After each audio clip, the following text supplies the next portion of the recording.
Fala aí pessoal, tudo bem? Aqui quem está falando é Pitágoras de Samos. Não é Samos igual o pessoal fala por aí, a gente Samos. Samos é uma ilha grega. Nesse vídeo de hoje, nós vamos contar a minha história.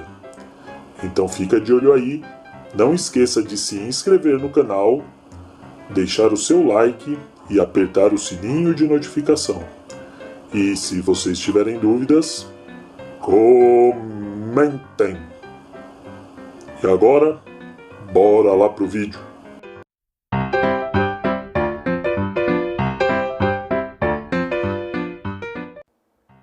Assim como ocorreu com Tales, a vida de Pitágoras está envolta em uma densa nuvem de verdades, meias verdades e mentiras. Infinitas são as lendas criadas e sustentadas por discípulos fanáticos. Seus discípulos asseveravam que ele tinha habilidades de adivinho, curandeiro, além de dar ordens aos animais e ter uma coxa de ouro. Assim como uns quase beiravam a idolatria, outros o designam como louco varrido. Até mesmo como intelectualmente um dos homens mais importantes que já viveram, tanto quando era sábio como quando era tolo. Temos de sempre ter um pé atrás na hora de apresentarmos sua vida e obra, pois tudo o que sabemos é que sabemos muito pouco. Inclusive, o teorema que leva o seu nome pode ser obra de outra pessoa. Vejamos uma versão mais possível de sua vida e obra. Numa cidade do sudeste da Itália, chamada de Crotona, viveu este que é um dos homens mais conhecidos do mundo, Pitágoras. Nascido em Samos, uma pequena ilha grega ao leste do mar Egeu, no sexto século a.C. Este homem era não apenas matemático, mas também religioso, político, astrônomo, músico e filósofo. Pitágoras viveu no que é apelidado de período de ouro da cultura e ciência gregas. Um discípulo de Tales, o filósofo Anaximandro, viria a ser o mestre formador do jovem Pitágoras.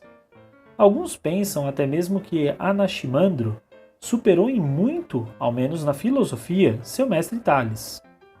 Desta forma, o rapaz de Samos estava muito bem servido em sua formação, certamente devendo muito de seus feitos fantásticos, não de sua insensatez e maluquice, ao seu professor.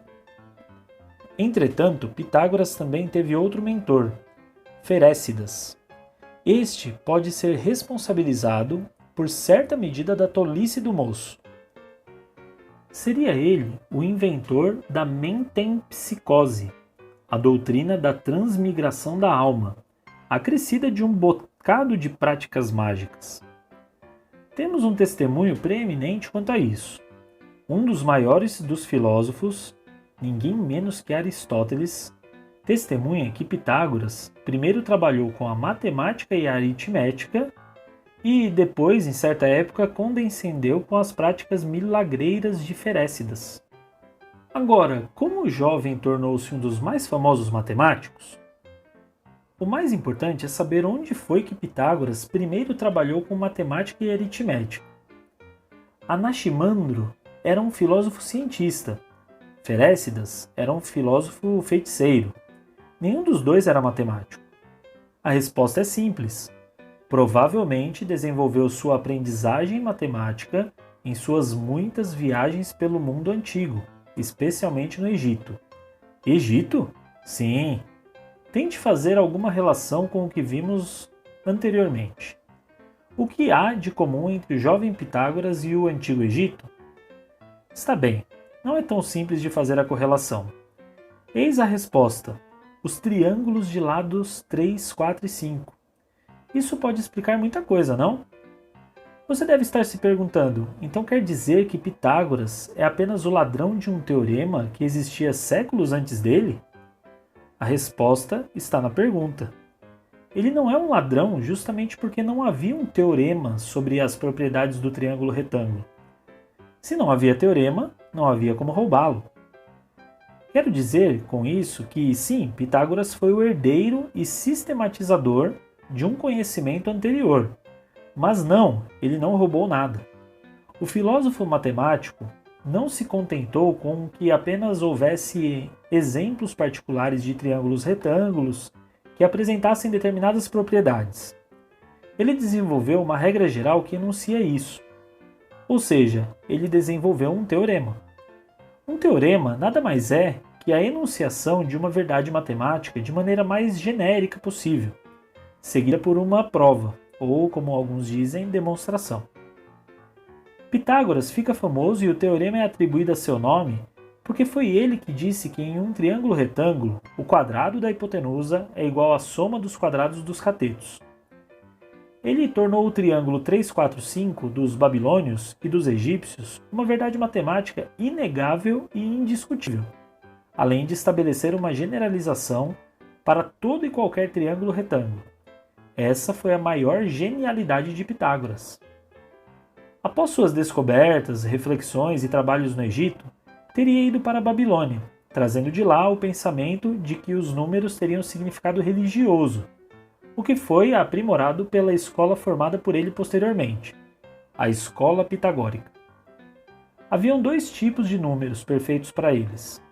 O número 10 seria o número perfeito, já que o sistema adotado pelos gregos era decimal.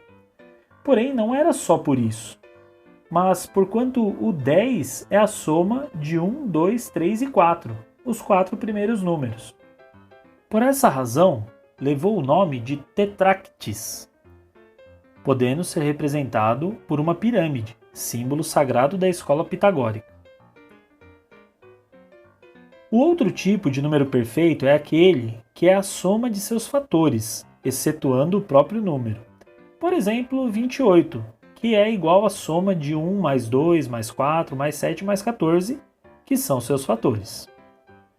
No entanto, agora vêm as desagradáveis descobertas desses gênios. No imaginário pitagórico, os números não eram entes imateriais.